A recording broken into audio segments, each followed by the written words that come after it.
Jake Sullivan found the city woman crouched beside his 7-year-old niece in the abandoned mine shaft, both of them covered in mud and blood, while Sophie drew complex mathematical equations in the dirt with a broken stick. The child, who hadn't spoken to anyone except him in 6 months, was quietly explaining advanced geometry concepts to a complete stranger, who listened as if every word mattered more than breathing. The woman looked up when his boots scraped against stone. "Before we jump back in, tell us where you're tuning in from, and if this story touches you, make sure you're subscribed, because tomorrow I've saved something extra special for you." Her clothes were torn designer pieces that had no business being 40 miles deep in the Blue Ridge Mountains. Her dark hair was matted with leaves and debris. Her green eyes held the particular exhaustion of someone who had been running for a very long time. But her hands remained gentle on Sophie's small shoulders, protective even as fear flickered across her bruised face. "Please don't hurt us," she whispered, pulling Sophie closer. "She's just a baby." Sophie looked between them, her bright blue eyes serious with the weight of secrets only children could carry. She pointed at the equations she'd scratched into the earth, then at the woman, then back at Jake with an expression that said everything her voice wouldn't. Jake lowered the hunting rifle he'd been carrying since the emergency beacon activated near his property line. The device in his hand showed coordinates that had led him through 3 miles of treacherous terrain to this forgotten mining tunnel. He'd expected to find lost hikers or maybe poachers. He hadn't expected to find his traumatized niece engaged in the first real conversation she'd had since watching her parents die in that twisted metal wreckage 6 months ago. "I'm not going to hurt anyone," he said, setting the weapon against the tunnel wall. "But I need to understand what you're doing with my niece." The woman's grip on Sophie relaxed slightly, though her posture remained defensive. "Your niece? I found her about 2 hours ago, lost and crying near the creek. She led me here when it started getting dark." Her voice carried the refined accent of someone educated in expensive schools, someone who belonged in boardrooms rather than abandoned mine shafts. "She's been teaching me mathematics I haven't seen since graduate school." Sophie tugged at the woman's torn sleeve, pointed to herself, then made a series of hand gestures that Jake recognized as the basic sign language Dr. Walsh had been trying to teach her. The woman nodded and signed back with fluid precision, her fingers forming words that made Sophie's face light up with the first genuine smile Jake had seen from her in months. "You know sign language?" Jake asked, moving closer but keeping his movements slow and non-threatening. The woman had the skittish energy of prey that had been hunted too long, and Sophie was finally responding to someone other than him. "I taught at Magnolia Academy in Charlotte," she said, then caught herself as if she'd revealed too much. "I worked with children who had special communication needs." Sophie signed something rapid and complex. The woman's eyebrows rose in what looked like impressed surprise. She signed back, her expression growing more animated as they communicated in a language that needed no sound. Sophie actually giggled, a sound Jake thought he might never hear again. "She says you're her Uncle Jake, and you saved her when the angels took her mama and daddy to heaven," the woman translated, her voice soft with understanding. "She also says you don't like people, but you're not mean, just sad." The accuracy of that assessment, delivered through a 7-year-old's perspective, hit Jake harder than he expected. He'd been living like a hermit since bringing Sophie to his mountain cabin, avoiding the well-meaning neighbors who wanted to help, the social workers who questioned his fitness as a guardian, the therapists who insisted Sophie needed professional intervention he couldn't afford. "What's your name?" he asked. The woman hesitated, her fingers unconsciously touching what looked like fading bruises along her jawline. "Emma," she said finally. "Emma Carter." The name had the careful quality of someone who'd practiced saying it until it sounded natural. Jake recognized the signs of someone running from something, someone who'd learned to measure every word before speaking it. He'd seen the same behavior in combat zones, in people who'd survived situations that left permanent marks deeper than physical scars. Sophie signed something else, pointing between Emma and Jake with the insistent gestures of a child who wanted the adults to understand something important. "She wants to know if you're going to let me stay until morning," Emma translated. "She says the bad men might still be looking for me in the dark." The words sent ice through Jake's veins. "What bad men?" Emma's face went pale, and she pulled Sophie closer with protective instincts that seemed as natural as breathing. "I shouldn't have said that. We should go. I don't want to bring trouble to you and Sophie." But Sophie grabbed Emma's hand and held tight, her small fingers intertwining with Emma's like she was afraid the woman might disappear if she let go. The child looked at Jake with eyes that pleaded more eloquently than any words could manage. Jake made the decision that would change everything. The mine shaft isn't safe, there's unstable supports and old equipment. My cabin's about a mile through the trees. You can stay tonight, and we'll figure things out in the morning. Relief flooded Emma's features, followed immediately by wariness, as if kindness was something she'd learned not to trust. I don't have money to pay you. I lost my purse when I was running through the woods. Wasn't asking for money. Jake picked up his rifle, checked the safety and gestured toward the tunnel entrance. Sophie's been alone too much lately, maybe some company will do her good. The walk to the cabin took longer than usual because Emma was clearly exhausted, and Sophie insisted on holding her hand the entire way. Jake found himself watching how naturally Emma adapted her pace to the child's shorter legs, how she pointed out interesting rock formations and nightbirds to keep Sophie distracted from the difficult terrain. She had the instincts of someone who'd spent years working with children, someone who understood that distraction was often better than explanation when it came to managing young fears. The cabin sat in a natural clearing protected by dense forest on 3 sides and a steep rocky slope on the 4th. Solar panels gleamed dully on the metal roof, and warm light glowed through windows that Jake had deliberately positioned to provide clear sightlines of all approaches. It was a home built by someone who understood the value of defensible positions, someone who'd learned to sleep better when he could see trouble coming. Emma stopped at the porch steps, taking in the sturdy construction, the neat garden plot covered with frost protection cloth, the workshop where Jake built furniture to sell at the farmer's market in Pine Creek Valley. You built this yourself, took 3 years. Jake opened the front door, ushered them into warmth that smelled of wood smoke and the venison stew he'd left simmering on the wood stove. Sophie, show Miss Emma where the bathroom is. Get her a clean towel. Sophie nodded eagerly and tugged Emma toward the hallway, chattering in sign language that seemed to flow easier than spoken words ever had. Jake watched them disappear around the corner, struck by how different his niece seemed with someone who understood her preferred method of communication. While they were gone, he ladled stew into bowls sliced bread he'd baked that morning, and tried not to think too hard about the implications of bringing a stranger into the sanctuary he'd built for himself and Sophie. The emergency beacon that had led him to them was government-issued equipment, the kind used by people in witness protection or federal programs. Either Emma Carter was connected to law enforcement, or she was running from something serious enough to warrant that level of Preparing and narrating this story took us a lot of time, so if you are enjoying it, subscribe to our channel. It means a lot to us. Now, back to the story. protection. Sophie returned first, her face cleaner and her hair combed back with water. She'd changed into one of Jake's old army t-shirts that hung on her like a dress. Behind her, Emma looked almost like a different person with the dirt washed away and her hair pulled back in a neat ponytail. The bruises on her face were more visible now, purple and yellow marks that spoke of recent violence. Feel better? Jake asked, setting bowls on the rough wooden table he'd built from salvaged barn wood. Much thank you. Emma's voice was steady, but her eyes kept moving to the windows, checking the darkness beyond the glass.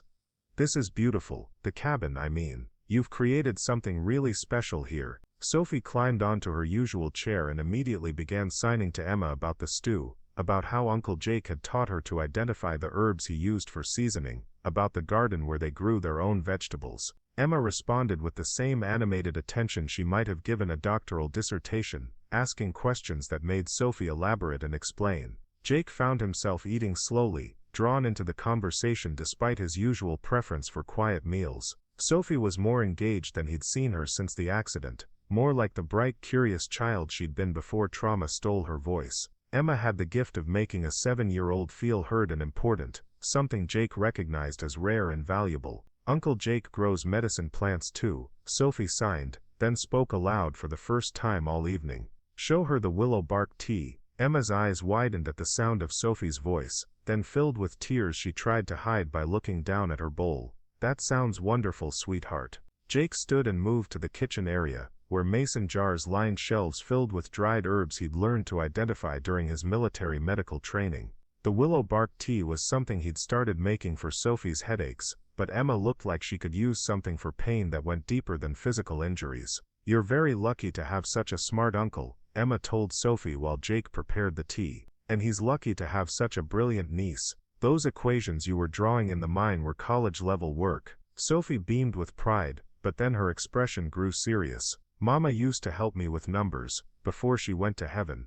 Emma reached across the table and took Sophie's hand. I bet she's very proud of how well you're doing. Learning never stops, even when people we love can't be here to see it. The simple wisdom of that statement hit Jake with unexpected force. He'd been so focused on protecting Sophie from further pain that he'd forgotten she needed intellectual stimulation as much as she needed safety. Emma understood something about children that he'd missed, something that went beyond basic care to the deeper needs that shaped young minds. He brought the tea to the table, noting how Emma's hands shook slightly when she lifted the cup. "How long have you been running?" Emma's guard went back up immediately, her posture stiffening with the defensive tension of someone who'd learned that honesty could be dangerous. "I don't know what you mean." Sophie looked between them, her young face troubled by the sudden change in atmosphere. She signed something to Emma, who glanced at Jake before responding. "She wants to know if you're going to make me leave," Emma translated. "She says I'm the first person who understood her math games." Jake studied Emma's face, reading the exhaustion that went bone deep, the fear that lived just behind her carefully controlled expression, the way she instinctively positioned herself between perceived threats and Sophie. Whatever she was running from had taught her to be a shield for others, even when she was the one who needed protection. "Nobody's making anybody leave tonight," he said finally. "But if there are dangerous people looking for you, I need to know what we're dealing with." "Sophie's safety comes first." Emma nodded, understanding the priorities even as relief flickered across her features. "There's someone who won't let me go. Someone who has resources and connections and doesn't accept no for an answer." She paused, choosing her words carefully. "I tried to leave legally, through proper channels. It didn't work." The way she said it told Jake more than the words themselves. He'd seen enough domestic abuse cases during his military service to recognize the pattern of systematic control, the way abusers use their power and position to trap their victims in situations where escape seemed impossible. Sophie signed something, and Emma smiled despite the tension in the air. "She wants to show me her rock collection tomorrow. She says you taught her how to identify different minerals." "Geography and geology," Jake confirmed. "She's got a natural aptitude for earth sciences." "Has she been evaluated for gifted programs?" "Her mathematical reasoning is extraordinary for her age." Jake felt the familiar frustration of trying to navigate systems designed for people with resources he didn't possess. "The school in Pine Creek Valley doesn't have programs like that, and the specialists in Asheville cost more than I make in 6 months. Emma's expression grew thoughtful, and Jake could almost see her mind working through possibilities. "What if I told you that specialized education doesn't always require expensive programs? Sometimes it just requires someone who understands how gifted children learn." Sophie yawned, the excitement and stress of the day finally catching up with her. Jake glanced at the clock on the mantel, surprised to see how late it had gotten. "Time for bed, kiddo." Sophie signed something to Emma that made the woman smile and nod. "She wants to know if I'll still be here in the morning." Jake looked at Emma, seeing the hope and fear warring in her green eyes, seeing Sophie's attachment to the first person who'd truly understood her since her parents died. He thought about the bruises on Emma's face, about the emergency beacon that had led him to find them, about the way his niece had come alive in the presence of someone who valued her remarkable mind. "Yeah," he said quietly, "she'll be here in the morning." Sophie hugged Emma goodnight with the fierce affection of a child who'd found something precious she didn't want to lose. Then she hugged Jake and whispered, "I like her, Uncle Jake. She makes the numbers make sense." After Sophie disappeared into her small bedroom, Jake and Emma sat by the wood stove while wind moved through the pine trees outside with sounds that spoke of winter coming early to the mountains. Emma stared into the flames with the distant expression of someone processing trauma, someone trying to decide how much truth was safe to share. "Thank you," she said finally, "for bringing us here, for the food, for letting Sophie feel normal for a few hours. I know you're taking a risk." Jake poked at the fire with an iron rod, sending sparks up the chimney. "What kind of risk?" Emma was quiet for so long that Jake thought she might not answer. When she spoke, her voice carried the flat tone of someone reciting facts too painful for emotion. "Vincent Cross, Charlotte's most successful criminal defense attorney. We were engaged for 8 months. I thought I was the luckiest woman alive." She pulled her knees up to her chest, wrapped her arms around them like armor. "I started noticing things. Conversations that stopped when I entered the room. Clients who paid in cash for services that didn't match their legal needs. Evidence that disappeared from cases that should have been slam dunks for prosecution." Jake felt the familiar chill that came with recognizing a situation that had no good endings. "You confronted him?" "I tried to leave quietly." gave back the ring, moved out of his penthouse, requested a transfer to a different school district. Emma's laugh held no humor. Vincent doesn't believe in quiet endings. Within a week I lost my job due to budget cuts. My new school rescinded their offer because of concerns about my character. Friends stopped returning my calls. The systematic destruction of someone's life through abuse of power was something Jake recognized from his time in military intelligence. People with resources and connections could make existence hell for anyone who threatened their control. Then the accident started. Emma continued.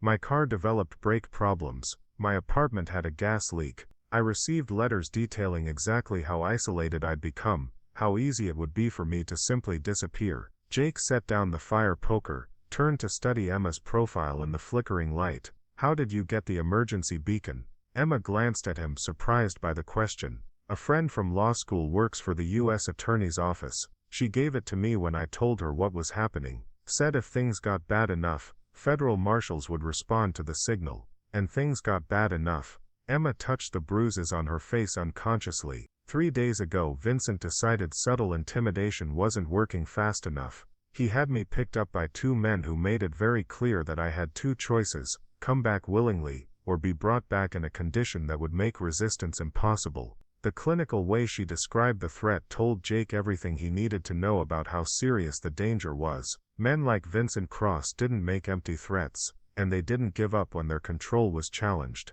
I activated the beacon and ran, Emma said. I've been moving through the mountains ever since, staying off roads, avoiding anywhere Vincent's people might look. When I found Sophie by the creek, I thought at first that someone had sent her to track me. Jake felt a surge of protective anger at the idea of his niece being used as bait in someone else's dangerous game. Sophie was probably looking for the old swimming hole her dad used to take her to. She gets confused sometimes about where she is versus where she used to go with her parents. Emma nodded, understanding immediately. Grief geography. Children often revisit places that hold memories of people they've lost. It's a form of processing trauma. The casual expertise with which she identified Sophie's behavior patterns told Jake that Emma's teaching background was more specialized than she'd initially indicated. What kind of children did you work with in Charlotte? Gifted children with trauma histories, Emma said. Kids who were intellectually advanced but emotionally struggling. The combination creates unique educational needs that most school systems aren't equipped to handle. Jake thought about Sophie's brilliant mathematical mind trapped inside grief and silence, about the expensive specialists who might help her if he could afford their services. Is that why Sophie connected with you so quickly? Probably. Traumatized gifted children often feel isolated because they're too advanced for their age peers, and too young for intellectual peers. When they find someone who can speak both languages, emotional and intellectual, the response can be dramatic. Emma stood and moved to the window that faced the valley below. Vincent will figure out eventually that I'm not going to surface in any of the usual places. He'll expand his search pattern, start looking in areas where someone might think they could hide. Jake joined her at the window, studying the darkness that concealed his mountain sanctuary. How many resources does he have? More than enough. Private investigators, security firms, connections in law enforcement. He's defended half the organized crime figures in the Carolinas over the past decade.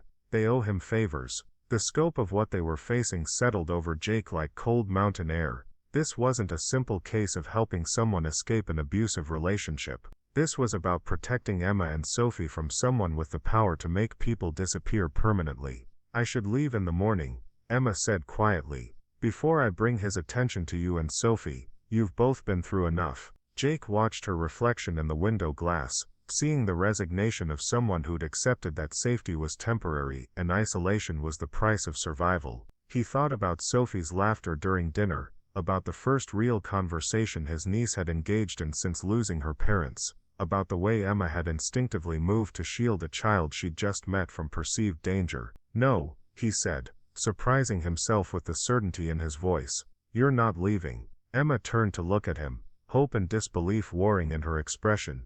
You don't understand what you'd be taking on. Vincent doesn't just destroy the people who cross him, he destroys everyone they care about. Jake met her gaze steadily, recognizing the moment when retreat stopped being an option and commitment became the only acceptable choice. Then we'll have to make sure he doesn't get the chance. Outside, wind moved through the mountains with the sound of changes coming. of storms gathering strength in the darkness beyond the valley. Inside the warm cabin, 2 damaged adults and 1 traumatized child had found something worth protecting, something that might be strong enough to survive whatever Vincent Cross could bring against them. The fire burned lower in the stove, casting longer shadows across the room where Jake Sullivan made the decision that would transform him from a man hiding from the world into someone willing to fight for the small family he'd discovered in an abandoned mineshaft. Emma Carter had brought more than herself to his mountain sanctuary. She'd brought purpose, hope, and the reminder that some things were worth any risk to preserve. Tomorrow would bring new challenges,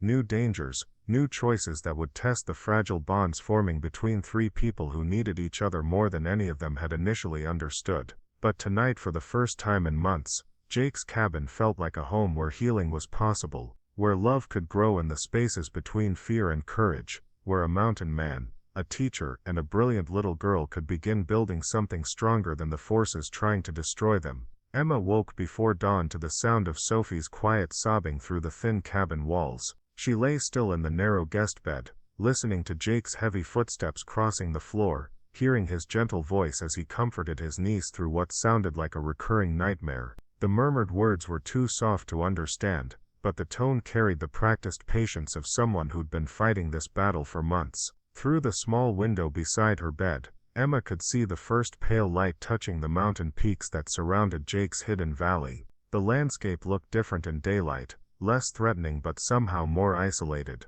Miles of wilderness stretched in every direction, broken only by the narrow dirt road that had brought her stumbling through the darkness to find refuge with a man who had every reason to turn her away. The crying stopped, replaced by Jake's low voice reading what sounded like a children's story. Emma closed her eyes and tried not to think about Vincent's resources, about how systematically he would search once he realized she'd vanished completely from his surveillance network. The emergency beacon had bought her time, but time was a finite resource when you were being hunted by someone who viewed pursuit as a matter of professional pride. A soft knock interrupted her spiraling thoughts. "Miss Emma," Sophie's voice was barely above a whisper. "Uncle Jake said to ask if you want breakfast." Emma opened the door to find Sophie dressed in clean jeans and a flannel shirt that looked homemade, her blonde hair braided with the careful precision of someone who'd learned to take care of herself. The child's blue eyes were red-rimmed from crying, but her expression held the determined cheerfulness of someone trying to be brave for the adults around her.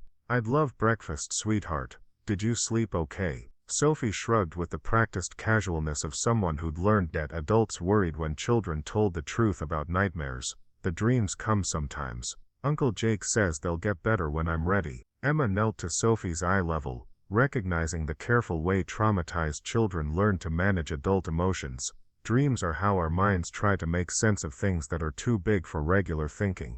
They're not fun, but they're not dangerous either. Sophie considered this with the serious attention she gave to mathematical concepts. "Do you have bad dreams too?" The directness of the question caught Emma off guard. Children had a way of cutting through adult pretenses to ask the questions that mattered most. "Sometimes. But I've learned that sharing them with people who care about you makes them smaller and less scary." Sophie nodded as if this made perfect sense, then took Emma's hand with the unconscious trust that broke something open in Emma's chest. "Uncle Jake makes really good pancakes. He puts wild berries in them." The kitchen area of the cabin was warm and filled with the scent of coffee and bacon. Jake stood at the wood-burning stove, his broad shoulders relaxed in a way that suggested morning routines were sacred in this household. He'd changed from the previous night's clothing into work pants, and a thermal shirt that emphasized the lean strength of someone who'd earned his muscle through practical labor rather than gymnasium workouts. "Morning," he said without turning around. "Coffee's fresh. Mugs are in the cabinet above the sink." Emma poured herself coffee from a pot that looked like it had been made by hand, noting the careful craftsmanship that went into every item in Jake's home. Nothing was store-bought or mass-produced. Everything showed the mark of someone who understood the value of objects that lasted, who took pride in creating rather than consuming. Sophie climbed onto her chair and immediately began arranging her place setting with the precision of someone who found comfort in order and routine.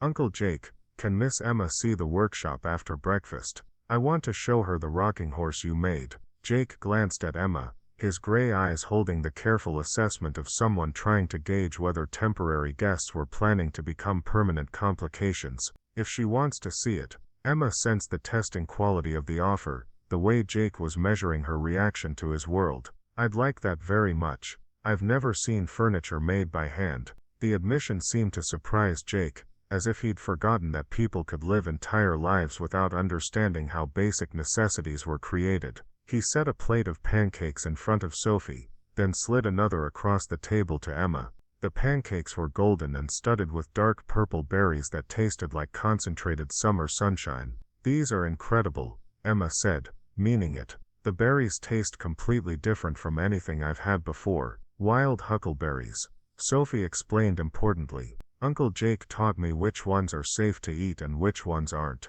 You have to know the difference or you could get really sick. Jake took his seat across from Emma, his plate notably smaller than theirs.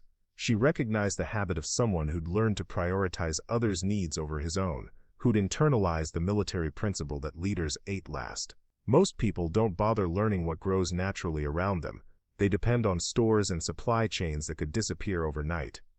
The comment held layers of meaning that spoke to Jake's worldview, his understanding that self-sufficiency was the only reliable form of security. Emma thought about her previous life in Charlotte, where she'd never questioned where food came from or how electricity reached her apartment. Vincent's systematic destruction of her normal existence had taught her how quickly the infrastructure of modern life could become inaccessible to people who fell outside acceptable social boundaries. Could you teach me? The question surprised Emma as much as it seemed to surprise Jake. I mean about identifying plants and understanding how to live more independently. Jake studied her face as if trying to determine whether the request was genuine or merely polite conversation. It's not something you learn in a weekend. Takes years to develop the instincts that keep you alive when you can't run to a store or call for help. Sophie signed something to Emma that made the woman smile. She says you're a really good teacher, but you sometimes forget that other people learn differently than you do. Jake's eyebrows rose at having his teaching style critiqued by his 7-year-old niece. Is that so? Emma nodded, recognizing the dynamic between uncle and niece that spoke to deep affection mixed with mutual respect for each other's intelligence. Sophie's right. Different people need different approaches to absorb new information. Some people learn by watching, some by doing, some by understanding the theory first. What kind of learner are you? Jake asked.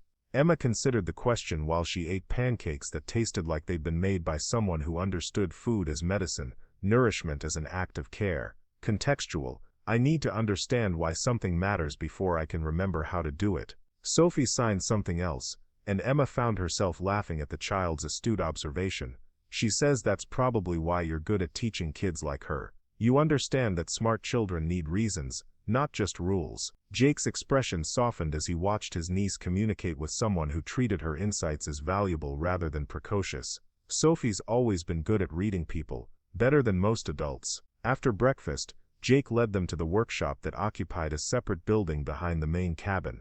The structure was larger than Emma had expected, with high ceilings and windows positioned to capture natural light throughout the day. Hand tools hung on pegboard walls with the organized precision of someone who understood that chaos in workspace led to chaos in results. Half-finished furniture pieces occupied various stations, each showing different stages of the creation process. Sophie ran immediately to a child-sized rocking horse that sat in the corner, its carved mane and tail painted in realistic detail. Uncle Jake made this for me after Mama and Daddy went to heaven. It looks just like Buttercup, the horse at the stable where Mama used to take me for riding lessons. Emma approached the rocking horse with the reverence appropriate for something that represented love translated into tangible form. The craftsmanship was extraordinary, every detail carved and sanded with the patience of someone who understood that healing sometimes required creating beauty in the midst of loss. It's absolutely beautiful, Sophie. Your uncle is incredibly talented. Jake moved to a workbench where he was apparently building a dining table,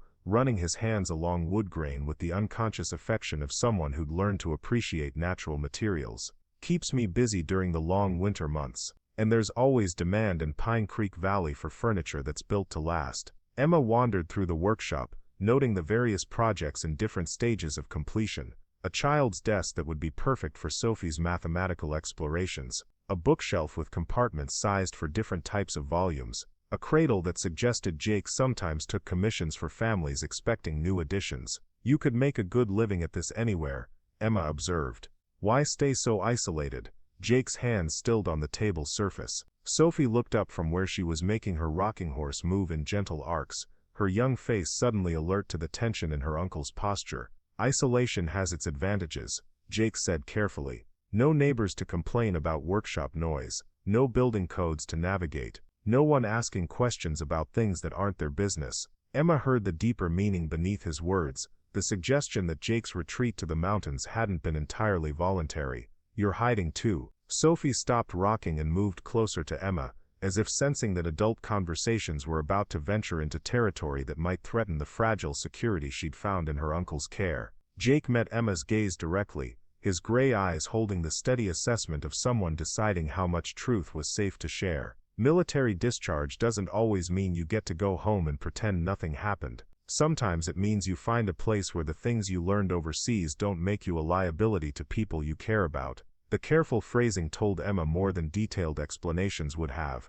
Jake had left military service under circumstances that made normal civilian life complicated, possibly dangerous for himself and others. His mountain sanctuary wasn't just about self-sufficiency, it was about protecting the world from whatever skills and knowledge he'd acquired in service to his country. Sophie tugged at Emma's hand and signed something that made Emma's heart clench with understanding. She translated without thinking. She says Uncle Jake has bad dreams too, but his are different from hers. His are about things he had to do to protect people, not things that happened to him. Jake's face closed down immediately, the shuttered expression of someone who'd learned that vulnerability was a luxury he couldn't afford. Sophie doesn't need to worry about grown-up problems. But Sophie moved to her uncle and hugged his waist with the fierce protectiveness of a child who'd already lost too much.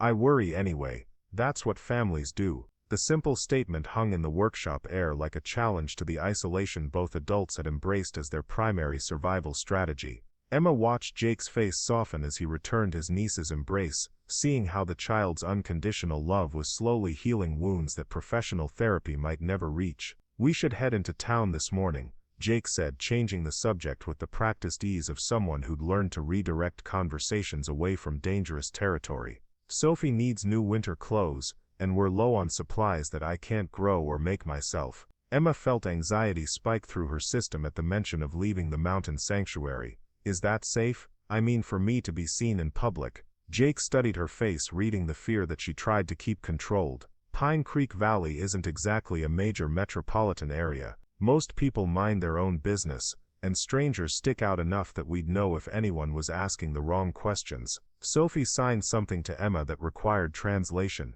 She wants to show you the general store where Uncle Jake trades his furniture for supplies. She says Miss Henley has candy that tastes like flowers. The child's excitement was infectious, but Emma couldn't shake the feeling that leaving Jake's protected valley would expose them to dangers she'd been running from for days.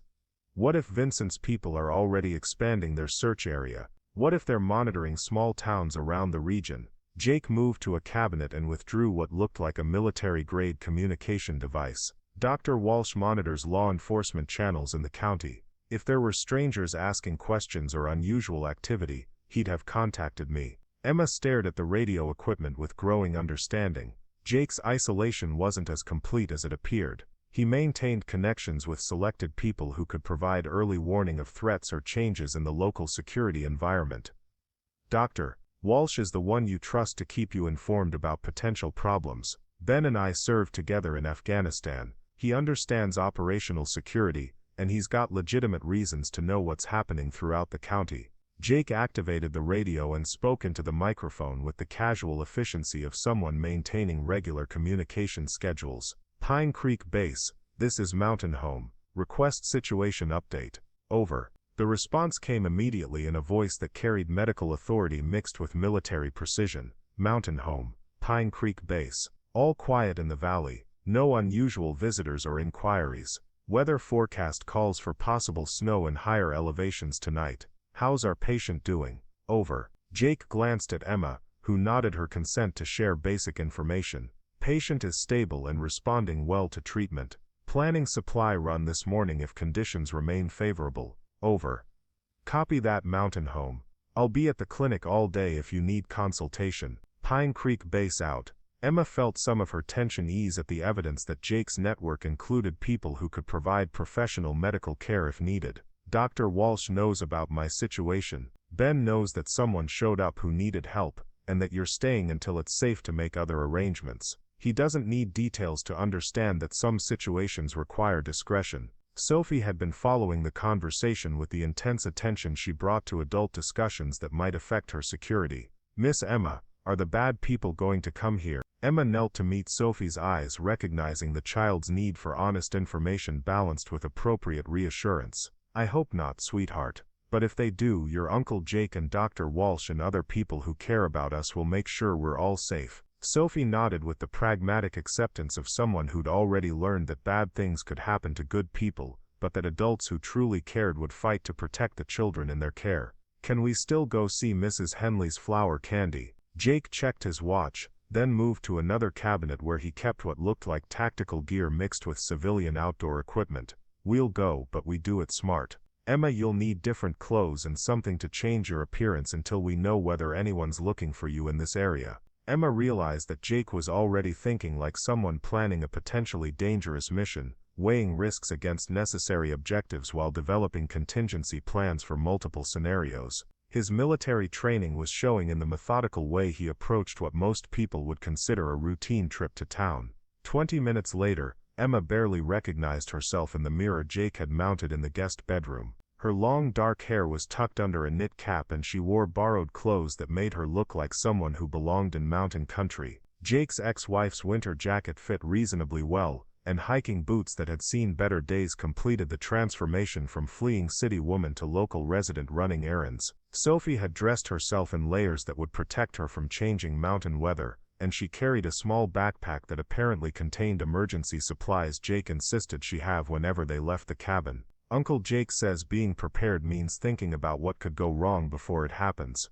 Emma recognized the military mindset that had shaped Jake's approach to parenting, the way he was teaching his niece to think tactically about personal safety without frightening her with the full implications of why such thinking was necessary. The drive down the mountain took 45 minutes on dirt roads that wound through forests thick enough to provide cover from aerial surveillance. Jake's truck was older but well-maintained, equipped with emergency gear that suggested he'd considered the possibility of having to abandon the vehicle and continue on foot if circumstances required. Pine Creek Valley proved to be exactly what Emma had expected from Jake's description. A single main street lined with businesses that served the practical needs of people who lived far from urban conveniences. The general store occupied a building that looked like it had been constructed in the 1940s and maintained with the pride of people who understood that community infrastructure required personal investment. Mrs. Henley turned out to be a woman in her 60s with silver hair and the sharp eyes of someone who'd learned to read people accurately during decades of small-town business ownership. She greeted Sophie with the warmth of someone who'd watched the child grow up, but Emma noticed the way her gaze assessed Jake's tension level and her own unfamiliar presence. "Jake Sullivan, it's been 3 weeks since I've seen this beautiful girl," Mrs. Henley said, coming around the counter to hug Sophie properly. "Have you been keeping up with your reading?" Sophie nodded enthusiastically and began describing the books Jake had been sharing with her, educational volumes that covered subjects far beyond typical 7-year-old material. Emma listened to the conversation while browsing shelves that contained everything from canned goods to hand tools, noting how Mrs. Henley's attention kept returning to her with polite but persistent curiosity. "Martha, this is Emma Carter," Jake said finally, using the same careful tone he'd employed when introducing military colleagues who required security clearances. "She's helping Sophie with some advanced educational concepts." Mrs. Henley's expression shifted to immediate interest mixed with maternal concern. "Educational concepts, what kind of help does our brilliant girl need that her uncle can't provide?" Sophie signed something to Emma, who translated with growing comfort in her role as interpreter. "She wants to show Mrs. Henley the mathematical formulas she's been working on. She's discovered some interesting patterns in geometric sequences." Mrs. Henley looked between Emma and Sophie with the dawning understanding of someone recognizing expertise she'd never encountered in their small mountain community. "Mathematical formulas. Sophie, sweetheart, show me what you've learned." Sophie pulled paper and a pencil from her backpack and began drawing equations that would have challenged high school students. Mrs. Henley watched with amazement as the child explained concepts that most adults couldn't comprehend, her young voice growing stronger and more confident as she shared knowledge with someone who appreciated its significance. "My goodness," Mrs. Henley breathed. Jake, did you know she could do this level of mathematics? Jake moved closer to examine Sophie's work, his expression showing pride mixed with concern. I knew she was smart, but I didn't realize how advanced her thinking had become. Emma's been helping me understand Sophie's actual capabilities. Mrs. Henley looked at Emma with new respect. What's your background, dear? Are you a mathematics teacher? Emma hesitated, aware that too much information could compromise her safety while too little might raise suspicions that could be equally dangerous. I've worked with gifted children who need specialized approaches to learning. Sophie's intellectual abilities are quite remarkable for her age. The conversation continued while they gathered supplies, with Mrs. Henley asking careful questions that revealed her genuine concern for Sophie's educational development. Emma found herself relaxing slightly in the warmth of a community that clearly cared about its children, that valued learning, and wanted the best for young people regardless of their circumstances. They were loading purchases into Jake's truck when Emma noticed the black sedan parked across the street from the general store. The vehicle looked expensive and out of place in a town where most people drove pickup trucks or older cars suited to mountain roads. Two men sat in the front seats, their attention focused on the general store with the patient intensity of people conducting surveillance. Emma's blood turned to ice. Jake, she said quietly, moving closer to him while trying not to appear alarmed. Don't look directly, but there's a black sedan across the street. Two men watching the store. Jake continued loading supplies with practiced casualness while using peripheral vision to assess the situation. Sophie, climb into the truck and buckle your seatbelt. We're going to visit Dr. Walsh before we head home. Sophie sensed the tension in the adults around her and complied without question, her young face showing the alert wariness of someone who'd learned to recognize when situations became potentially dangerous. Jake started the truck and pulled away from the general store with the unhurried pace of someone completing routine errands. Emma watched the side mirror as the black sedan remained stationary, its occupants apparently content to observe rather than pursue. They're not following us. Not yet, Jake said grimly, but they're definitely not locals, and they're definitely watching for someone specific. Emma felt the familiar surge of panic that had become her constant companion since fleeing Vincent's escalating threats. How did they find this area so quickly? I was careful about staying off main roads, avoiding populated areas. Jake's jaw tightened with the controlled anger of someone who understood tactical situations and didn't like the implications of what they'd observed. Professional trackers have resources you might not have considered. Satellite surveillance, electronic monitoring, pattern analysis based on your known behavior and preferences. Sophie twisted in her seat to look at Emma with eyes that held too much understanding for someone her age. Are those the bad men you were talking about? Emma reached back to take Sophie's small hand, feeling the child's fingers tremble slightly despite her outward composure. I don't know, sweetheart, but your Uncle Jake is very good at keeping people safe, and we're going to make sure nothing bad happens to any of us. The drive to Dr. Walsh's clinic took them through residential areas where modest homes sat on large lots that provided privacy and space for gardens and small livestock. Emma noticed how Jake's driving had become more tactical, taking turns that would reveal whether they were being followed while maintaining routes that offered multiple escape options if direct confrontation became necessary. Dr. Walsh's medical clinic occupied a converted house that retained the comfortable feeling of a family residence while housing equipment that could handle most emergency medical situations. A discreet radio antenna on the roof suggested that the clinic maintained communication capabilities beyond standard telephone service. Dr. Walsh himself proved to be a man in his early 40s with the bearing of someone who'd seen combat but had successfully transitioned to civilian life through meaningful work that served his community.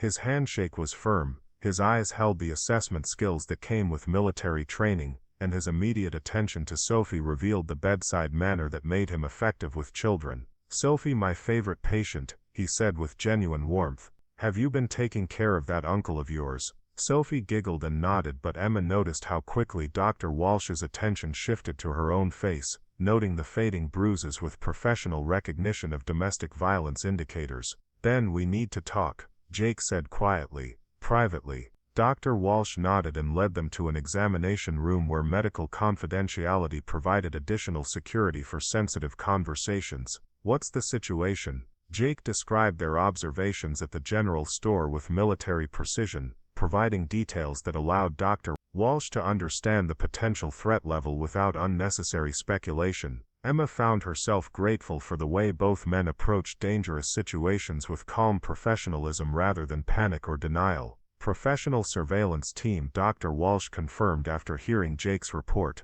The vehicle description matches one that stopped for gas at Henderson Station about an hour ago. The attendant said they asked questions about recent visitors to the area, claimed to be looking for a missing family member. Emma felt her heart sink with the realization that Vincent's reach was longer and more sophisticated than she'd hoped. They're definitely looking for me. The question is whether they know specifically where I am, or whether they're still searching based on general location data. Sophie had been listening to the adult conversation with the focused attention she brought to any discussion that might affect her security. Miss Emma, if the bad men are looking for you, does that mean you have to go away? The child's question cut through the tactical considerations to the heart of what was at stake. Emma looked at Sophie's worried face, at Jake's protective stance, at Dr. Walsh's professional concern, and realized that running away would mean abandoning the first real family connection she'd found since Vincent began destroying her life. I don't know, sweetheart,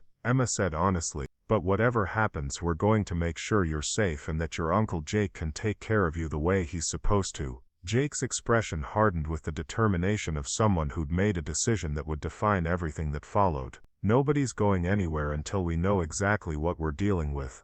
Ben, can you monitor their movements and see if they're establishing a pattern or just conducting reconnaissance? Dr. Walsh nodded with the efficiency of someone who understood operational planning. I've got contacts throughout the county who can keep track of unusual activity. If they're planning something more aggressive than surveillance, we'll have advance warning. Emma realized that Jake's mountain sanctuary was protected by more than geographic isolation. He'd built a network of people who shared his understanding that sometimes good people needed to stand together against forces that threatened their community's safety. The question now was whether that network would be strong enough to protect them from Vincent Cross's determination to reclaim control over someone who dared to escape his influence. Emma looked at Sophie's trusting face and Jake's resolute expression and realized that for the first time since this nightmare began, she wasn't facing the threat alone. But she also understood that accepting their protection meant putting them in danger that could destroy the peaceful life Jake had built for himself and his niece. The choice between her safety and theirs was becoming more complicated with every hour that passed, more difficult with every sign that Sophie was healing in response to the stability they were providing each other. Outside Dr. Walsh's clinic, afternoon shadows were growing longer across Pine Creek Valley. Somewhere in those shadows, professional hunters were closing in on their prey with the patient expertise of people who never gave up until their objectives were achieved. Emma looked at the mountains surrounding the valley and wondered whether Jake's fortress would be strong enough to withstand the storm that was coming for all of them. The snowflakes began falling as they drove back up the mountain road, fat white crystals that caught the afternoon light and transformed the landscape into something from a winter fairy tale. Sophie pressed her face against the truck window, watching the forest change color as snow accumulated on pine branches and rocky outcroppings. "It's so beautiful," Emma murmured, momentarily forgetting about the surveillance team as the mountain wilderness worked its quiet magic on her urban sensibilities. Jake glanced at her through the rearview mirror, noting how her expression had softened with wonder. "First real mountain snow." Emma nodded, struck by how peaceful the world looked when covered in pristine white. In Charlotte, snow was usually just slush and inconvenience. This feels different, like the mountains are putting on their winter clothes. Sophie turned from the window to beam at Emma with the delight of someone sharing a treasured experience. "Uncle Jake says snow makes everything quiet so you can hear what the forest is really thinking." The child's poetic interpretation made Emma smile despite the tension that had followed them from town. Sophie had a gift for finding beauty and meaning in her surroundings, for translating her uncle's practical wilderness wisdom into language that captured the emotional truth of their mountain life. They reached the cabin as the storm intensified, transforming their hidden valley into an isolated world where the only sounds were wind through pine trees and the whisper of falling snow. Jake parked the truck in the small shelter he'd built to protect it from harsh weather, then helped carry supplies into the warmth of their home. Emma found herself moving naturally into the rhythm of domestic tasks, helping Sophie organize groceries while Jake stoked the fire and checked weather reports on his emergency radio. The simple activities felt remarkably normal after days of constant vigilance and fear, as if the storm had created a temporary sanctuary where they could pretend to be an ordinary family facing ordinary challenges. "Looks like we're going to be snowed in for at least 2 days," Jake announced after consulting multiple weather services. "The access road won't be passable until the storm passes and I can clear the worst of the drifts." Emma felt a complex mix of relief and anxiety at being trapped by weather rather than circumstances.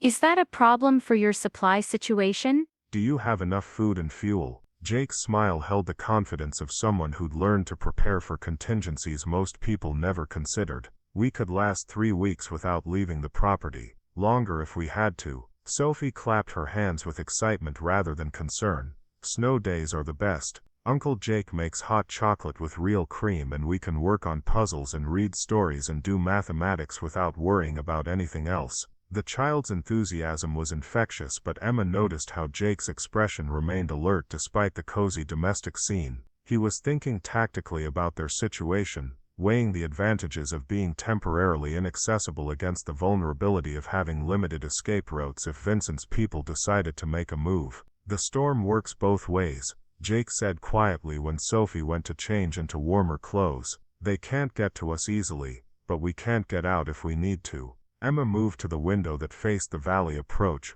watching snow erase the landscape. Features that provided reference points for navigation. "How much time do you think we have before they figure out exactly where I am?" Jake joined her at the window, his presence solid and reassuring in the growing twilight. "Professional trackers work systematically. They'll canvass every residence, every possible shelter, every person who might have information. The storm slows them down, but it doesn't stop them." The clinical assessment should have frightened Emma, but instead she found herself drawing strength from Jake's matter-of-fact approach to danger. He wasn't minimizing the threat or offering false reassurance. He was acknowledging reality while preparing to deal with whatever came next.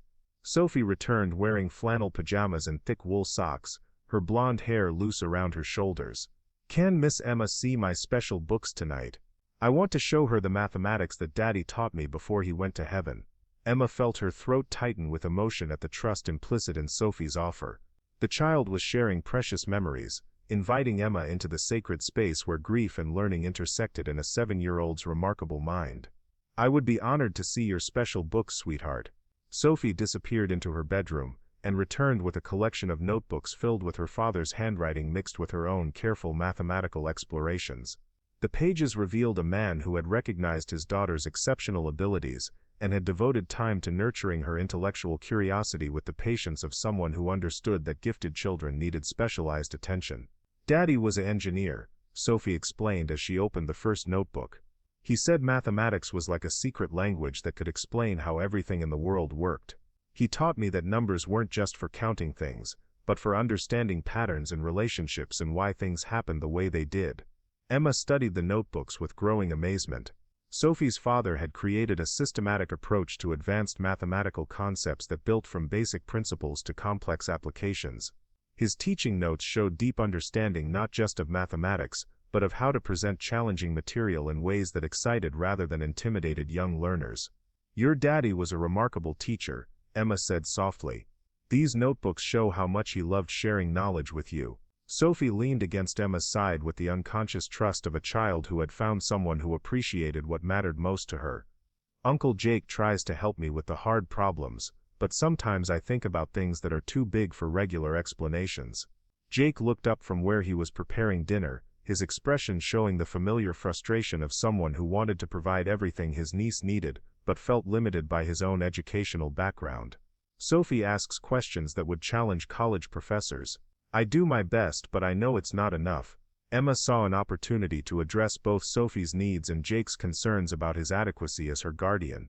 "What if I told you that the most important thing any teacher can provide isn't knowledge, but the encouragement to keep asking questions? Sophie's curiosity is the foundation of everything else. You've been nurturing that beautifully." Sophie nodded enthusiastically and signed something that made Emma laugh with delight. "She says you understand that learning is like building a house. You need a strong foundation before you can add the fancy decorations." Jake's expression softened with relief and something that looked like gratitude. Her parents would be proud of how she's continued learning despite everything that's happened. The mention of Sophie's parents brought a moment of quiet reflection to their cozy evening. Emma watched the child trace mathematical formulas with her finger, saw how she used intellectual engagement to process emotions too complex for direct discussion. Sophie was healing through learning, finding stability in the predictable patterns of mathematical relationships when the human relationships in her life had been disrupted by tragedy. "Would you like to see what I've been working on?" Emma asked, pulling out paper and beginning to sketch equations that built on concepts from Sophie's notebooks. "I think your daddy would have found these interesting." For the next hour, Emma and Sophie worked together on mathematical problems that challenged them both, their collaboration flowing with the natural rhythm of minds that understood each other's intellectual language. Jake watched from the kitchen, occasionally offering observations that showed his practical intelligence even if he lacked formal mathematical training. Emma found herself thinking about her previous life teaching gifted children in Charlotte's elite private school. Those students had access to every educational resource money could buy, but none of them had displayed the pure intellectual joy that radiated from Sophie when she engaged with challenging concepts. The child's enthusiasm was untainted by competitive pressure or parental expectations. She learned because learning itself brought her happiness. "Miss Emma," Sophie said as they worked through a particularly complex problem, "do you think Mama and Daddy can see me doing mathematics in heaven?" The question struck Emma with unexpected force. She'd spent so much time focused on her own survival that she'd temporarily forgotten how recently Sophie had lost everything that had previously defined her world. The child was navigating profound grief while trying to maintain connection with parents who could no longer respond to her intellectual achievements. "I think," Emma said carefully, "that love doesn't disappear when people die. The part of your parents that was proud of your learning, that wanted you to grow and discover wonderful things, that part is still with you. It's in these notebooks your daddy made, and in the way you remember what your mama taught you, and in how excited you get when you solve difficult problems." Sophie considered this with the serious attention she brought to mathematical concepts. "So when I learn new things, I'm still sharing them with Mama and Daddy even though they can't answer me back." Emma felt tears prick her eyes at the child's attempt to maintain connection with deceased parents through continued intellectual growth. "Yes, sweetheart. Every time you discover something amazing, every time you solve a problem that challenges you, you're honoring the gift they gave you by encouraging your curiosity." Jake had stopped his dinner preparations to listen to their conversation. Emma saw recognition in his expression, understanding that she was helping Sophie process grief in ways he hadn't known how to facilitate. His military training had prepared him for physical protection and practical care, but the emotional complexities of helping a traumatized child heal required different skills. They ate dinner by firelight while snow continued falling outside their windows. Sophie chattered about mathematical concepts with the enthusiasm of someone who had found intellectual stimulation that matched her capabilities. Emma responded with explanations that built on the child's existing knowledge while introducing new challenges that would keep her engaged and growing. Jake contributed practical observations that grounded their theoretical discussions in real-world applications. His questions showed genuine interest in concepts he was encountering for the first time, curiosity that encouraged Sophie to explain her thinking in ways that developed her communication skills along with her mathematical understanding. "This is what I missed most," Emma said quietly when Sophie went to brush her teeth before bed. "The pure joy of watching a brilliant mind discover new possibilities. Teaching gifted children isn't just about conveying information, it's about nurturing intellectual courage, the willingness to tackle problems that don't have obvious solutions." Jake cleaned dishes with the methodical efficiency of someone who'd learned to appreciate domestic routines as meditation. "Sophie's been different since you arrived. More like herself, if that makes sense. Like she remembered that learning could be fun instead of just something adults expected her to do." Emma recognized the transformation Jake was describing. Traumatized children often lost connection with the activities that had previously brought them joy. Sophie's mathematical abilities hadn't disappeared when her parents died, but her enthusiasm for using those abilities had been buried under grief and disruption. Finding someone who shared her intellectual language had reawakened the part of herself that had been dormant. Sophie returned from the bathroom and hugged Emma goodnight with the fierce affection of someone who had rediscovered something precious she thought she'd lost.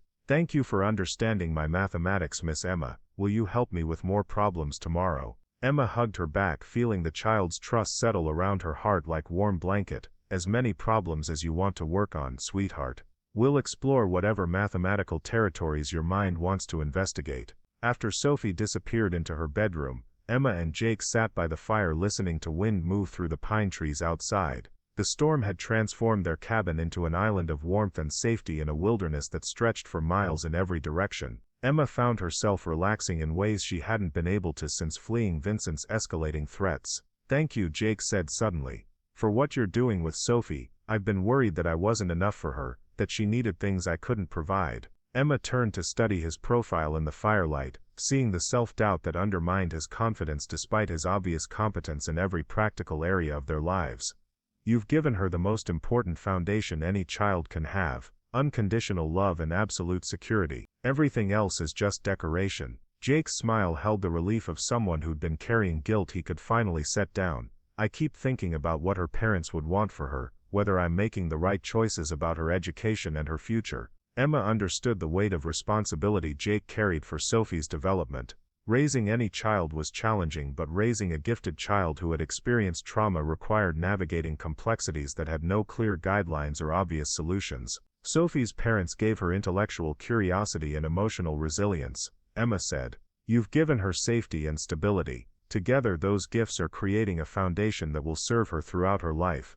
You're doing exactly what she needs." They talked quietly about Sophie's educational needs, about ways to continue nurturing her mathematical abilities while ensuring she developed emotional and social skills appropriate for her age. Emma found herself thinking beyond immediate survival for the first time in weeks, considering how she might contribute to Sophie's long-term development if circumstances allowed her to stay. The conversation was interrupted by static from Jake's emergency radio. He moved quickly to answer the transmission, his body language shifting immediately into the alert posture Emma had learned to recognize as his response to potential threats. "Mountain Home, this is Pine Creek Base." Dr. Walsh's voice crackled through atmospheric interference caused by the storm.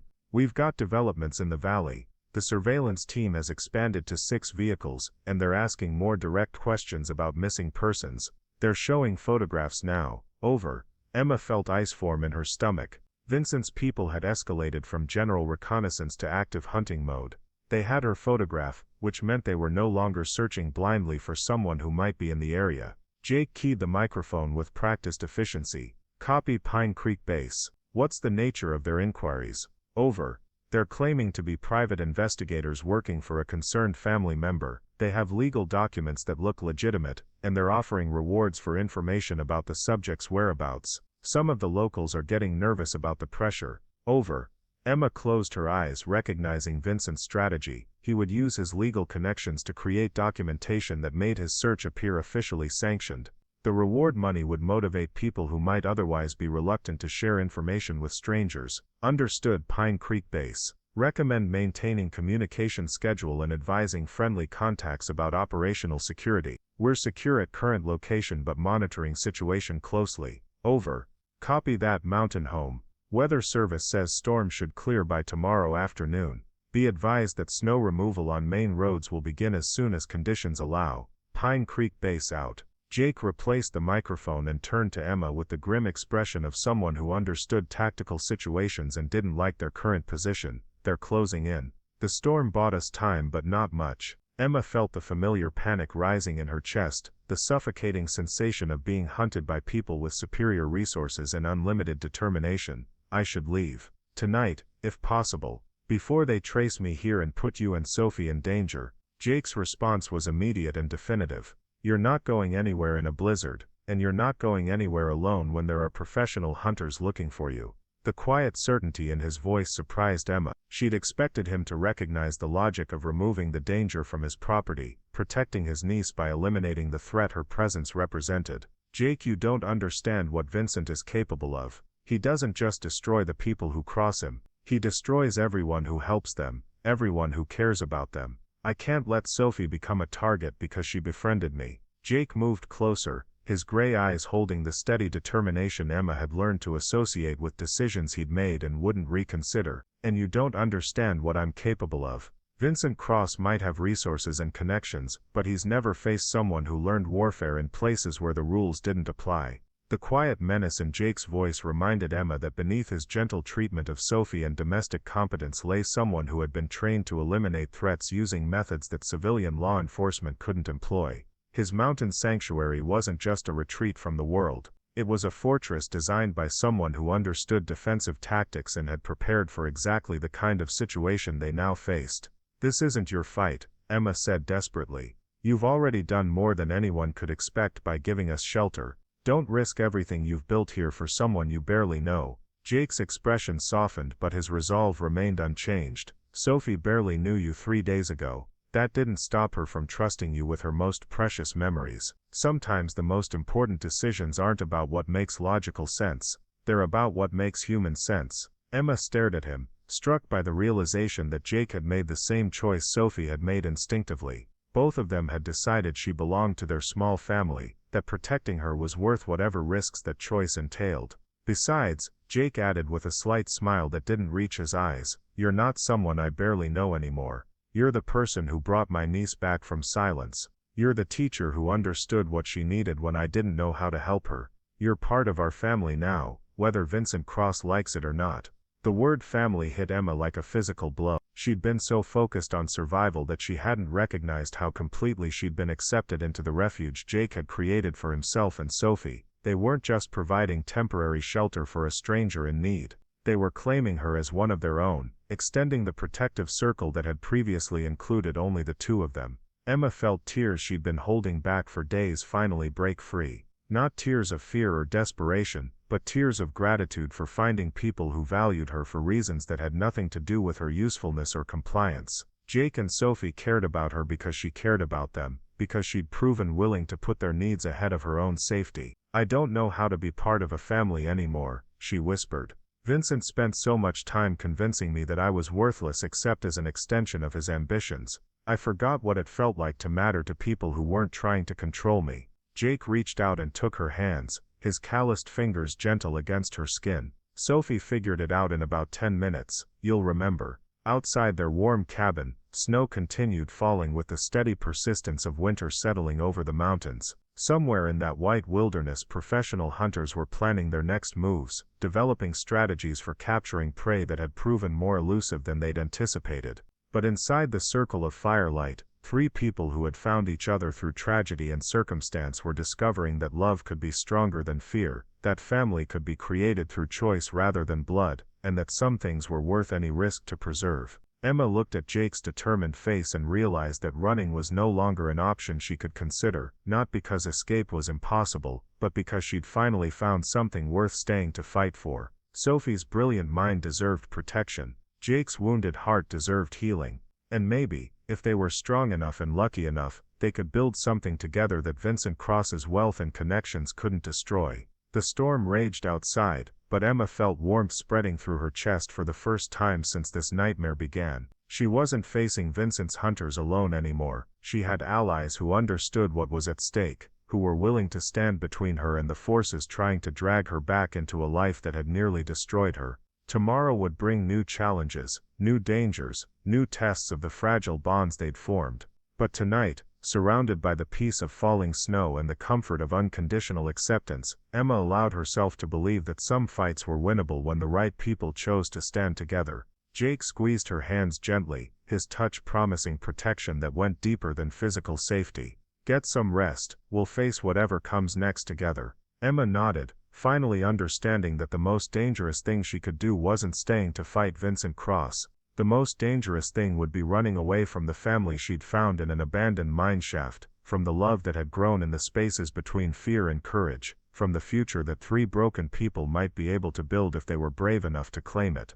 The fire burned lower in the stove, casting longer shadows across the room where 2 damaged adults had discovered that healing was possible when the right person appeared at exactly the moment when hope had almost been abandoned. Outside, wind carried the scent of snow and the promise of storms that would test everything they'd built together. But Emma Sullivan fell asleep that night for the first time in months without checking locks or listening for sounds that didn't belong in the darkness. She fell asleep knowing that someone who understood warfare was standing guard over her dreams, that someone who understood mathematics was trusting her with precious memories, and that tomorrow would bring not just danger, but the chance to prove that love could triumph over any force that tried to destroy it.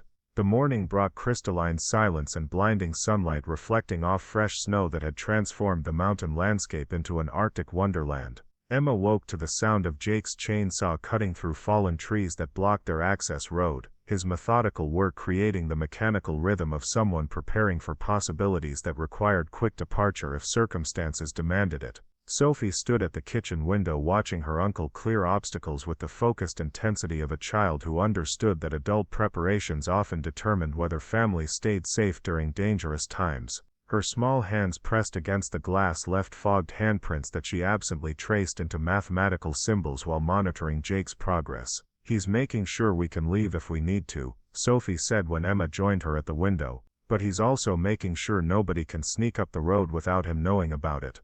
Emma studied Jake's positioning as he worked, noting how he'd chosen locations that provided clear sightlines down the mountain while offering cover if he needed to retreat quickly. His military training showed in every decision about where to cut, where to pile debris, how to create advantages for defenders while limiting options for potential attackers. "Your uncle thinks about security the way you think about mathematics," Emma observed.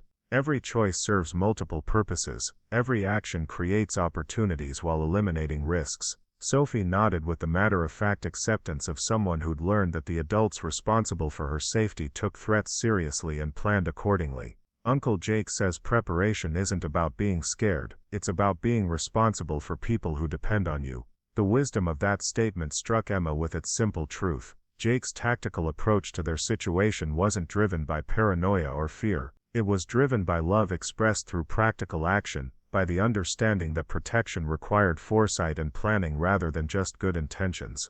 The radio crackled with Dr. Walsh's morning report, his voice carrying the tension of someone who'd spent the night monitoring developments that had grown increasingly concerning. "Mountain Home, Pine Creek Base. The search teams have established a command post at the Riverside Inn. They're coordinating systematic canvas operations and have requested local law enforcement assistance. The situation is escalating beyond simple missing person inquiries. Over." Jake paused his chainsaw work to respond, his voice steady despite the implications of what they were hearing.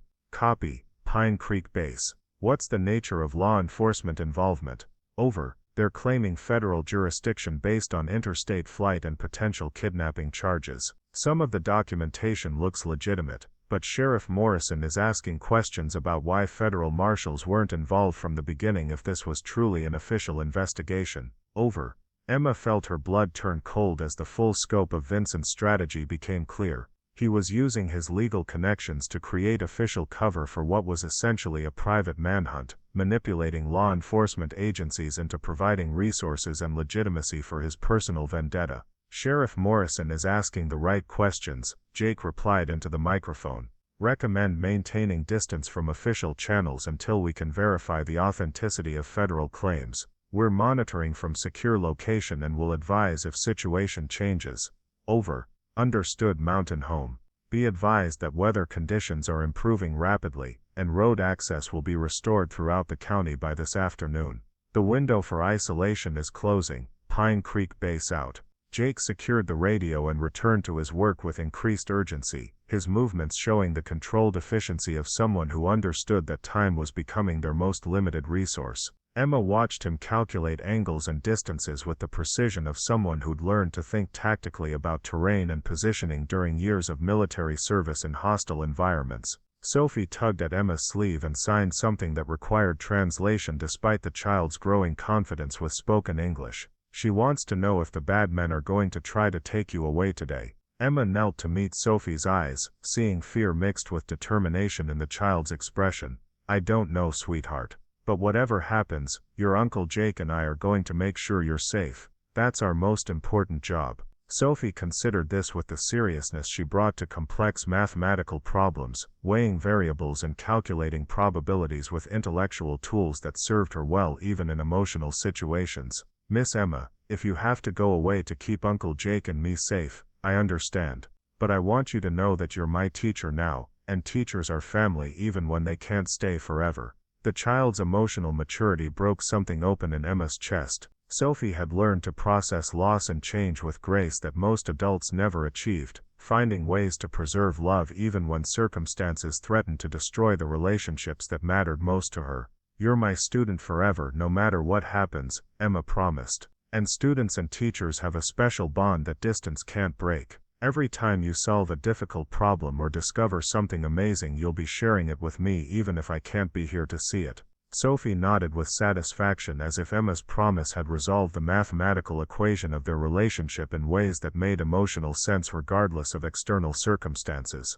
I'll keep learning new things so I can tell you about them when we see each other again. Jake returned from his road work covered in sawdust and pine sap, his face showing the grim satisfaction of someone who'd completed necessary preparations while there was still time to implement them effectively.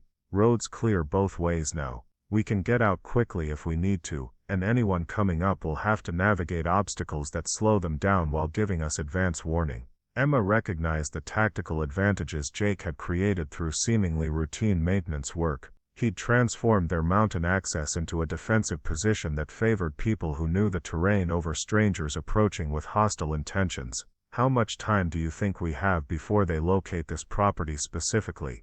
Emma asked. Jake moved to the window that provided the clearest view of the valley approach, studying the landscape with eyes that had been trained to assess threat vectors and defensive possibilities. Professional trackers work systematically through elimination. They'll canvass every residence, every outbuilding, every possible shelter in expanding circles from their last confirmed sighting.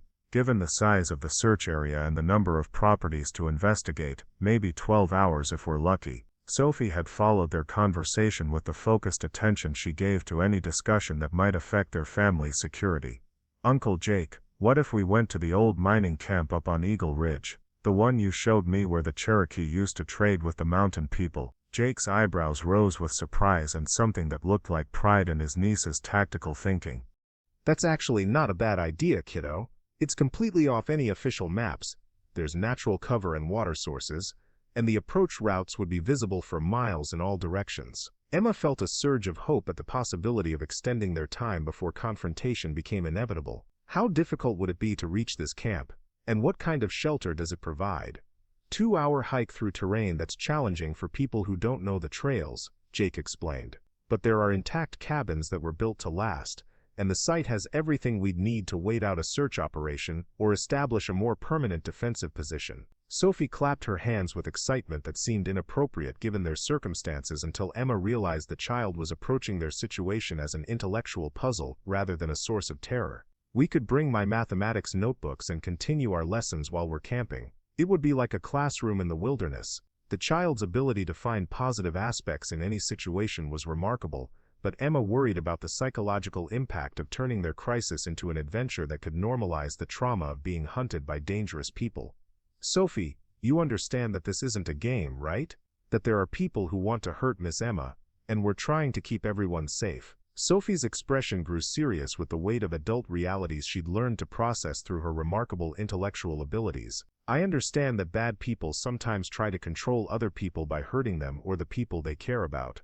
But I also understand that good people don't let bad people win without fighting back. Jake knelt beside his niece, his face showing pride mixed with concern for the burdens that circumstances were placing on someone far too young to carry them. That's exactly right, sweetheart. But fighting back doesn't always mean violence. Sometimes it means being smarter than the people who want to hurt us. Emma watched the interaction between uncle and niece, struck by how Jake was helping Sophie understand their situation in ways that empowered rather than frightened her. He was teaching her that intelligence and preparation could be more effective than force, that strategic thinking was their best weapon against people who relied on intimidation and superior resources. The radio interrupted their planning with an urgent transmission that carried the tension of rapidly developing situations. Mountain Home Pine Creek Base. Emergency traffic. The search teams are moving faster than anticipated.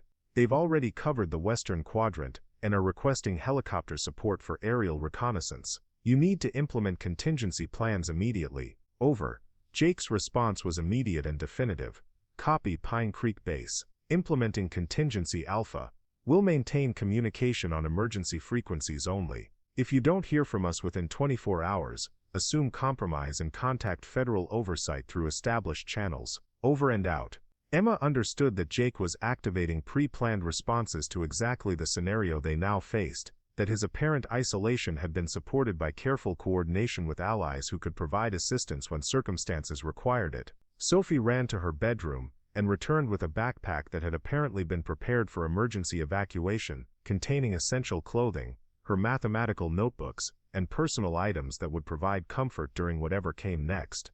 Her efficiency showed that she'd been trained in emergency procedures without being traumatized by the necessity for such preparation. Jake moved through the cabin with practiced speed, gathering equipment and supplies that transformed their peaceful home into the staging area for a tactical withdrawal. Emma watched him work, noting how every item he selected served multiple purposes, how his choices reflected years of experience in situations where the difference between survival and catastrophe depended on careful planning executed under pressure. Emma, pack light but think practically, Jake instructed as he secured communication equipment and emergency medical supplies. We're going to be moving through difficult terrain and winter conditions. Warmth and weather protection are more important than comfort or convenience. Emma gathered the few possessions she'd accumulated during her brief time at the cabin, struck by how little she actually needed when stripped down to essentials for survival. The expensive clothes and sophisticated accessories that had defined her identity in Charlotte seemed absurdly irrelevant when faced with the basic requirements of staying alive in mountain wilderness. 20 minutes later they were moving through snow-covered forest on trails that looked invisible to untrained eyes, but provided clear pathways for people who understood how to read the landscape. Jake led with the confident pace of someone navigating familiar territory, while Emma and Sophie followed in his footsteps to minimize their tracks and avoid the hazards of unfamiliar ground. Sophie moved through the winter woods with the natural grace of someone who'd learned to find joy in physical challenges, treating their emergency evacuation as an educational expedition that provided opportunities to demonstrate her knowledge of wilderness survival techniques her uncle had taught her.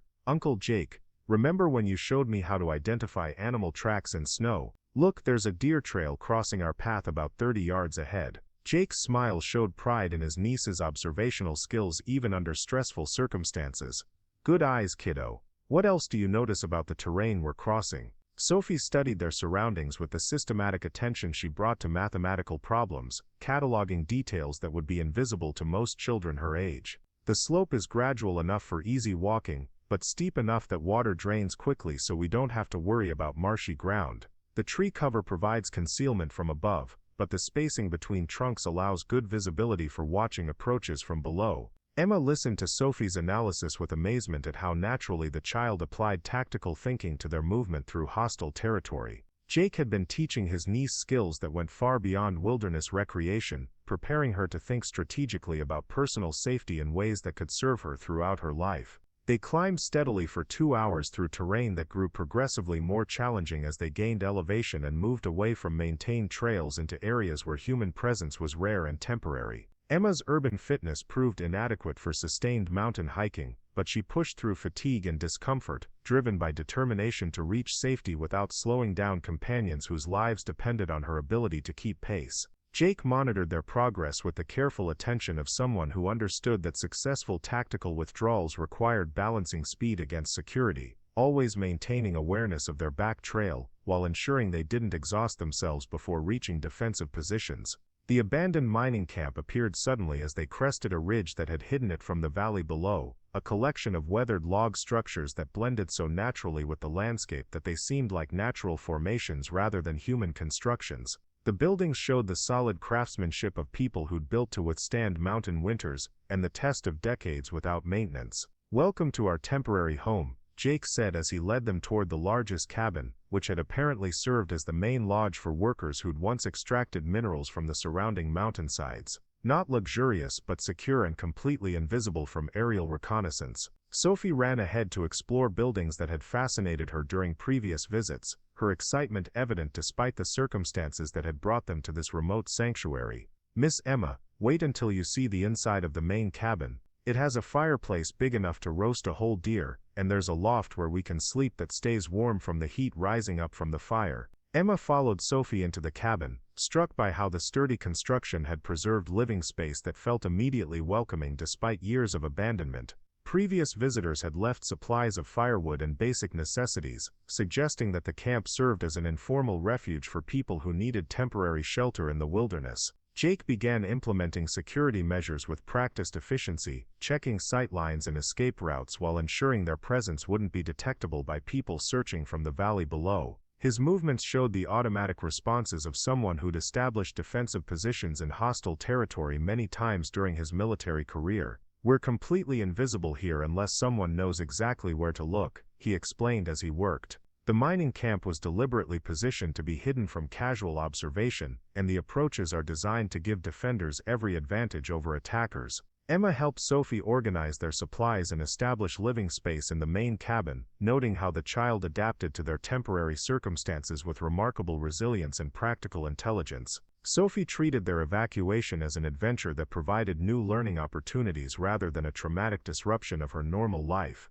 "Miss Emma, can we continue our mathematics lessons while we're here? I brought my special notebooks and I've been thinking about some problems that I want to work on with you." Emma felt her throat tighten with emotion at Sophie's determination to maintain intellectual growth despite circumstances that would have left most children paralyzed with fear. "Of course, sweetheart, we'll have plenty of time for mathematics while we wait for the situation in the valley to resolve itself." They spent the afternoon establishing routines that would sustain them during what might be an extended stay in the wilderness, with Jake securing their perimeter while Emma and Sophie created a learning environment that could function despite their isolation from traditional educational resources. As evening approached, Jake returned from his reconnaissance with news that their evacuation had been completed just in time. "Helicopter made 3 passes over our valley about an hour ago. They're definitely conducting systematic aerial searches, but they concentrated on the main residential area and didn't extend their pattern far enough to spot this location." Sophie looked up from mathematical equations she'd been working on by lamplight, her young face showing satisfaction with their successful escape.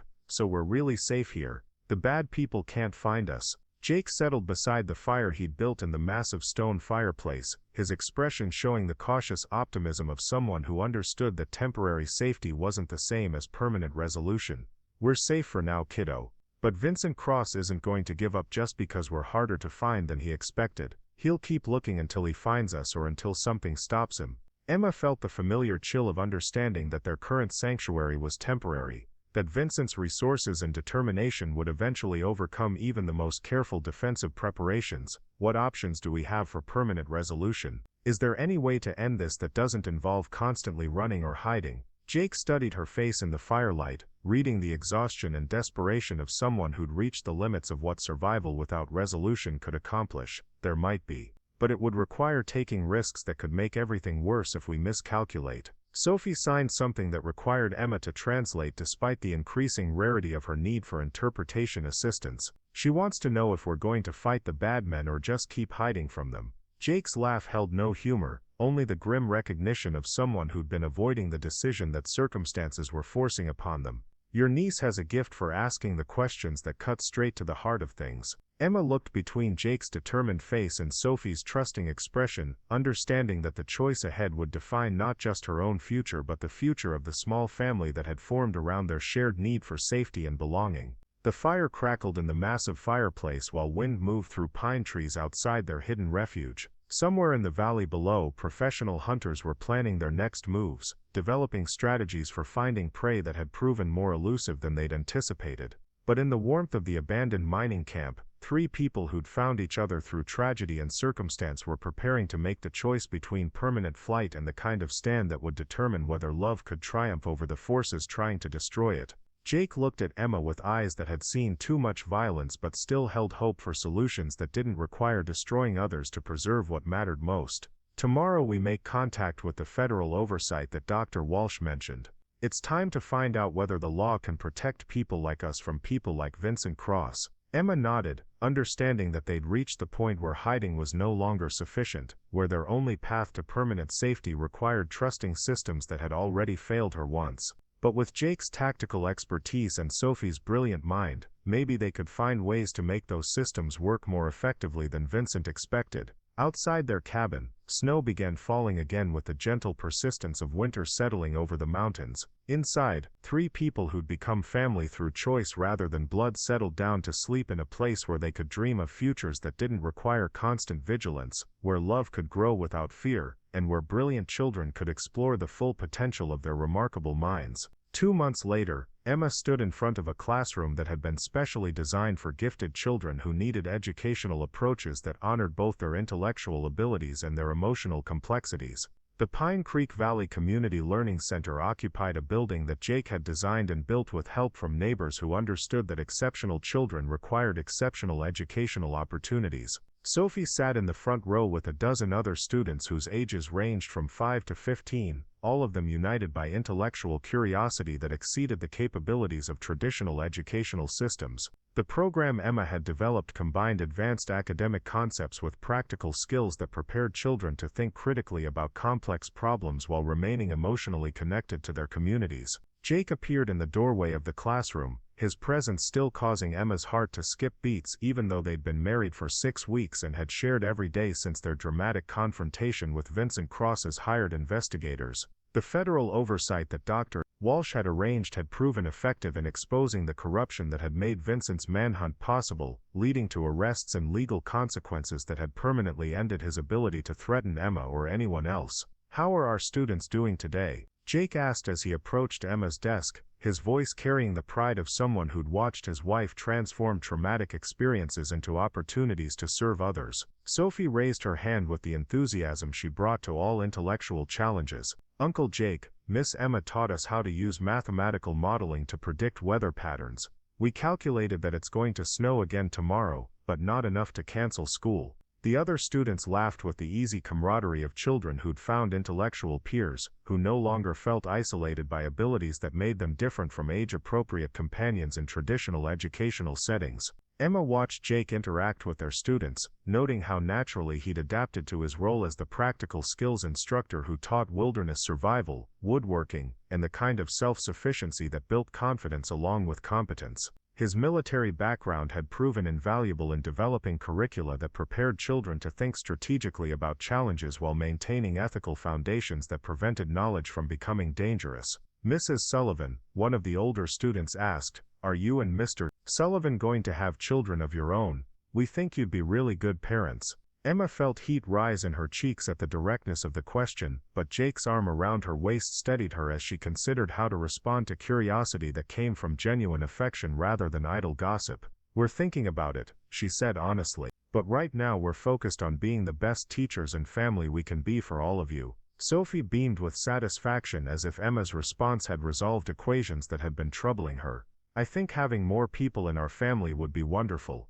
But I also think we're pretty perfect exactly the way we are right now." After classes ended and students departed for homes throughout the valley, Emma and Jake walked hand in hand through the town that had become their permanent refuge from the world that had tried to destroy them separately but had been unable to touch what they'd built together. Pine Creek Valley had embraced their educational program with enthusiasm that reflected community understanding that exceptional children were resources to be nurtured rather than problems to be managed. The Learning Center had attracted families from throughout the region who wanted alternatives to educational systems that failed to serve gifted children appropriately.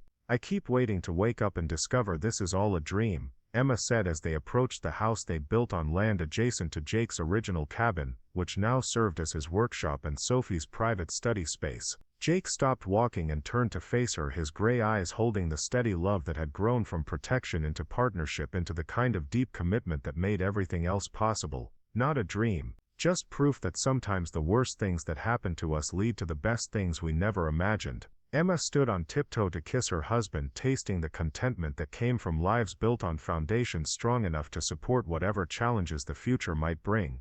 Behind them, Sophie's laughter echoed from the workshop where she was apparently explaining advanced mathematical concepts to the rocking horse that remained her favorite confidant for intellectual discoveries. The sun was setting behind mountain peaks that no longer represented isolation but rather protection for a family that had formed in the spaces between fear and courage, between loss and hope, between the people they'd been separately and the people they'd become together. Emma Sullivan looked at the life she'd never dared to imagine and realized that sometimes the most dangerous thing you could do was exactly what led to everything you'd never known you needed. Up next, you've got 2 more standout stories right on your screen. If this one hit the mark, you won't want to pass these up. Just click and check them out.